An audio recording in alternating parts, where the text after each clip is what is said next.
Ciao a tutti amici di WeDrive e benvenuti ancora una volta di martedì sera per un nuovo video focalizzato su ciò che c'è qui alle nostre spalle, la sua magnifica collezione di quattro ruote. Anni 80, 90 e 2000. Oggi tratteremo quindi insieme questo numero, l'11° del 1990, quindi di novembre. E che dire, ragazzi? Numero 421, tra l'altro.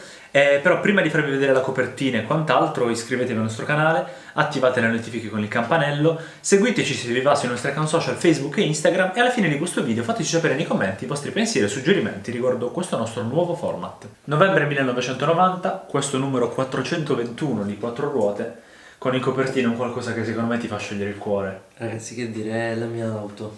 O meglio, La Clio. la nonna della mia auto. Esattamente. Prima di andare a sfogliare questo quattro ruote che secondo me ci darà qualche sorpresa, 6.000 lire costava nel 90. Al giorno d'oggi, tramite il nostro convertitore storico di valute, Abbiamo un prezzo di 5,83 € circa. Quindi comprarlo oggi, questo costerebbe così tanto, che diciamo non è un prezzo esattamente bassissimo. né Se troppo vogliamo. alto né Sì. troppo basso, un prezzo che tutto sommato si avvicina a quello che più o meno ha ancora adesso quattro ruote. Sì, Iniziamo a sfogliarlo. Classico, pubblicità Volkswagen gruppo Volkswagen, come al all'inizio. solito riesce a prendersi le prime pagine di quattro ruote. Tant'è che c'è una Polo, questa però è la Polo, se non sbaglio è la seconda serie. Tra l'altro pubblicità particolare, Polo, qui giocherà a golf.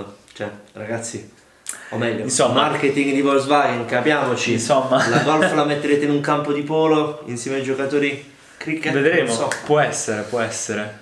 Opel. Qui lascio a te la parola. Allora, se dovessimo descrivere questo modello, possiamo tranquillamente dirlo. Forse ne avranno venduti in Italia 50 di queste, perché è una Opel Vectra, ma la sua particolarità è che nella versione 2000 benzina 16 valvole, quindi il motore più spinto, di conseguenza dovevi essere realmente appassionato a quest'auto qui, e lo prendevi anche in variante 4x4, quindi di conseguenza trovarne adesso una di queste in uno stato, non dico ottimo, ma almeno accettabile, rimessa a nuovo, potrebbe valere non poco. Tra l'altro, leggere il marchio Opel by General Motors è abbastanza interessante, eh?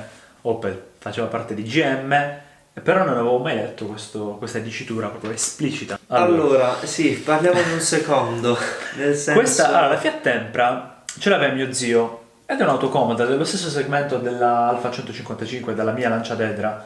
Un'auto tutto sommato comoda, ma mi sarei aspettato di vedere una pubblicità, a parte con questo font che sembra vendere, non so, qualche prodotto alimentare, lamiere zincate, così. Forse più che l'avere zincate, a me questo font sai di cosa dà? Della pubblicità di qualche vernice. Esatto, Non so per quale questo motivo. verde così. Ma poi l'auto con un rolling shot, una foto in movimento nel bosco, come se fosse magari, non so, una Maserati.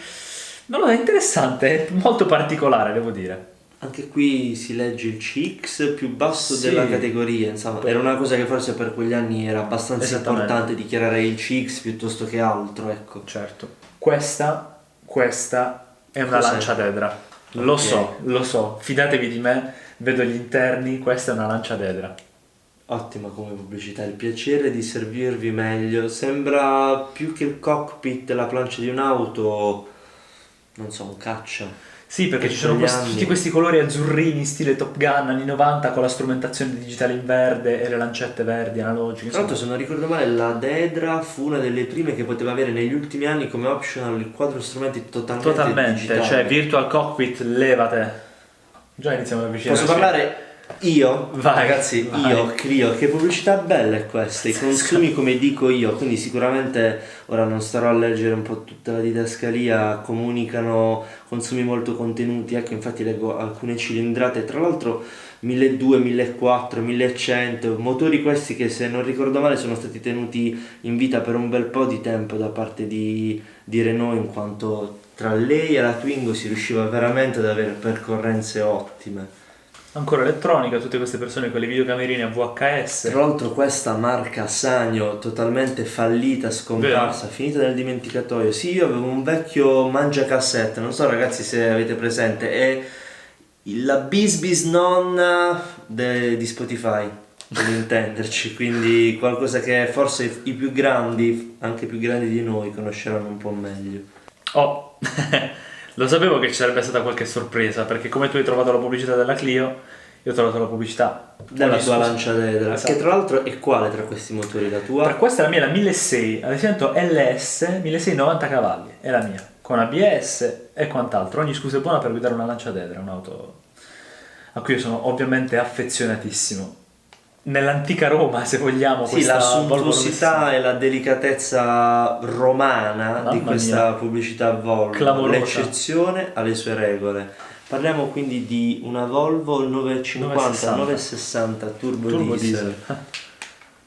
Carlo, Ma non capisco bene, è una 1, non è una 1, è una punto, dovrebbe essere il prototipo di quello che avrebbe sostituito la 1? ma ti dico, secondo me sì, perché questa qui è evidentemente ciò che poi è nata col nome di Punto, la primissima Punto, la Mark 1 se vogliamo.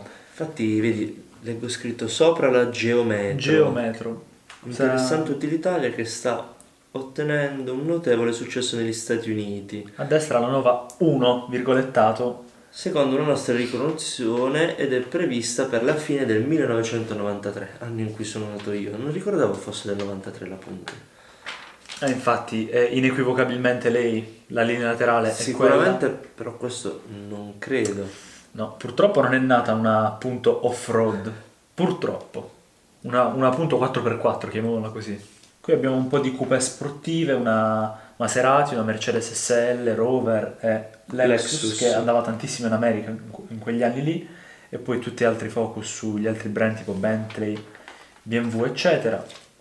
Qua la classica rubrica Il Corriere degli Automobilisti, quindi appunto un po' di tematiche importanti che riguardano già argomenti toccati in Sì. precedenti numeri di quattro Comunque ruote. attualità in generale, sì. Allora, si ricandida al successo, questa E36 è un'auto abbastanza iconica, Certo. piazzata tra l'altro tra altre due icone, potremmo dire che quasi BMW sia sempre riuscito a sfornare delle auto Sì. abbastanza iconiche o Certo. comunque ricordate, quindi tra la mitica E30 in tutte le sue varianti sportive, voglia. anche nelle declinazioni E voglia. M, allo stesso modo della E46. Diciamo che lei è mamma dell'una e figlia dell'altra. Sì, questa se vogliamo, scusa il gioco di parole, era la terza serie della serie 3 ed è stata presentata appunto quell'anno, un'auto molto molto elegante. Tra l'altro mio zio ne fu in possesso di una di queste, benzina, probabilmente un 320 Station Wagon, un 320 Touring, comprato specifico di seconda mano, in quanto sicuramente nel caso in cui riuscissimo a trovare No, qui non c'è qualche il prezzo prezzo, purtroppo, peccato, ma non era esattamente la non portata. erano esattamente economiche come lo sono anche tuttora. Avremo una rubrica JDM, sportive o berline? A Tokyo c'è di tutto. Ragazzi, vedo auto che forse non vedevo dai tempi di Gran Turismo 2. Nissan Pulsar, Ragazzi, cos'è? Oppure lei, la GT Biturbo, pazzesca. la 3000 GT, io ricordo infatti si chiama 3000 GT.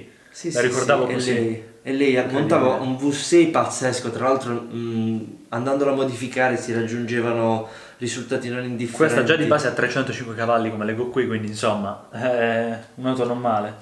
Qui invece vedo che cambiamo radicalmente argomento. A sportellate col fisco, insomma auto costose anche da gestire. Ford Explorer, che era una roba super americana, probabilmente commercializzata in Chevrolet Italia. Blazer, Mamma mia. Isuzu Rodeo. Ragazzi, che auto? Che auto sono? Consumavano come delle betoniere probabilmente. Di questa che mi dici? Degna di nota, qui abbiamo una cosa molto particolare, più che una cosa, un oggetto quasi unico. Ragazzi, questa qui è una Volkswagen Polo G40 che potremmo dire quasi essere tanto rara quanto un Volkswagen Corrado G60, quindi molto molto particolare. Tra l'altro io non ho mai, anche in alcuni saloni come Essen, Padova, Milano Autoclassica, non sono mai riuscito a vederne una.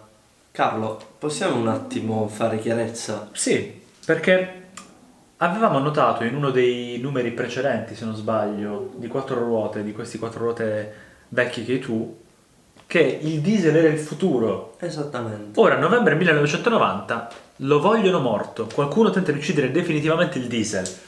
E tra l'altro possiamo notare anche che i suoi proiettili, quelli che appunto lo colpiranno, sono il superbollo, Nel 90, il prezzo gasolio, oneri fiscali, l'ignoranza dei politici e le accuse di inquinamento. Accuse di inquinamento che sicuramente risentirà il mitico diesel anche in futuro. Sì, ma anche attualmente. Ne avevamo trattato Ne avevamo una parlato, simile, una era 16 valvole però. La turbo, e questa è la 832, la cosiddetta tema Ferrari. Motore studiato in Ferrari, proprio a Maranello. I numeri 8 cilindri a V di 3 litri catalizzato, 32 valvole ragazzi, quindi appunto non a caso 8.32 del suo badge posto sia sul posteriore che sull'anteriore, per una potenza di 205 cavalli che su una Miraglia del genere le davano un prezzo di 73 milioni e mezzo di lire. Esatto, Carlo, sto che già andando a sarebbero cercare in sul euro. nostro convertitore storico di valuta. Nel 1990 73 milioni di lire erano 70.950 euro. Non pochi. Non pochi, ma attualmente trovare una macchina del genere, che potrebbe essere una Mercedes AMG o un Audi RS berlina, costerebbe molto di più, costerebbe almeno 20.000 euro in più. Sì, sicuramente. certo, non a Con caso scioltezza. era anche la principale competitor di BMW M5, Appunto. Audi V8 e da lì a poco anche la 500 Il disegno del motore 832, i quadranti, spero che si veda in telecamera, con fondo nero e numeretti e lancette in giallo come sulla mitica Delta Integrale Evo, e lo spoiler che si apre in corsa. Un'auto Piccola fenomenale. chicca che sarebbe bene appunto dirvi è che Lanciatema 8.32 by Ferrari fu l'unica e la prima a montare uno spoiler posteriore elettrico Attivo. e quindi era possibile, esattamente come hai detto tu, poterlo attivare. Però. Quindi di conseguenza estrarlo o riporlo in posizione di partenza in base a quanta deportanza si voleva sul posteriore dell'auto. 16 anni prima dei mondiali Del 2006 si sfidavano già Fiat Uno versus Renault Clio. Io non posso più di tanto parlare perché ovviamente sarei di parte, però sicuramente è oggettivo poter dire e affermare come appunto già da 30 anni fa ci fosse forte rivalità tra chi avrebbe dominato quel segmento. Io sicuramente, avendo provato in via indiretta la Clio di questo test drive, posso dirvi che sicuramente era un'auto molto molto confortevole. Non a caso lo zio di cui vi ho parlato sempre in quel video ha posseduto come seconda e terza auto, pensate, quindi ben due modelli, di cui il secondo un po' più sportivo, il 1400 e non più il 1100, Renault Clio. Questa edizione proprio, un'auto, vi devo dire, veramente confortevole e per quegli anni anche gradevolmente piacevole dal punto Sì. di vista estetico rispetto ad una insomma sicuramente un po' più seduta, Sì. con una linea, un design sicuramente un po' più vecchio rispetto a quello di Renault, che era già molto più aggiornato con le grafiche e le mode di quegli anni. Sì, qui c'è tutto appunto questo confronto nelle pagine che ho sfogliato mentre tu ne parlavi tra le due auto, fatto qui da quattro ruote, con tutte quante le rivali, anche altre francesi con la Ford Fiesta, per quanto riguarda la Ford, insomma. E qui un'altra sfida. Qui c'è una lotta di classe, una lotta che ha più senso lasciare a te, in quanto vedo un Audi 80 1008 Super Di cui non mi versus... interessa nulla, versus una Dedra 1600. Penso ne potremmo parlare dedicandoci forse Per migliaia ore, di sì, video, in magari quanto- chissà se in futuro faremo un video in cui potrò finalmente restaurare la mia Dedra 1690 cavalli.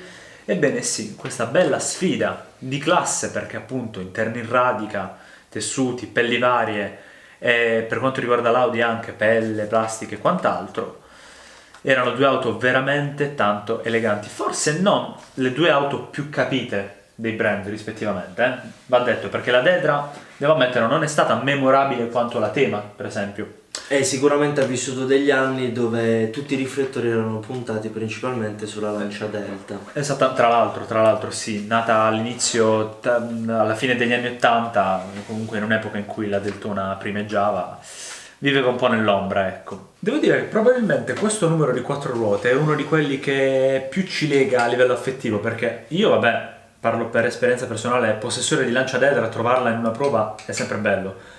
Ma Io allo stesso modo sono riuscito a trovare l'Antesignana, uno dei primissimi modelli e versioni della Clio, auto che possiedo e guido quotidianamente, quindi molto più amarcord degli altri numeri. Esattamente. Abbastanza affezionati quindi a questo numero 421 del 1990. Ora vogliamo sapere quelli che sono i vostri pensieri qui sotto nei commenti con eventuali suggerimenti. Iscrivetevi al nostro canale e attivate le notifiche con il campanello per non perdervi nessuno dei nostri upload. E anche, se vi va, date uno sguardo ai nostri account social Facebook e Instagram.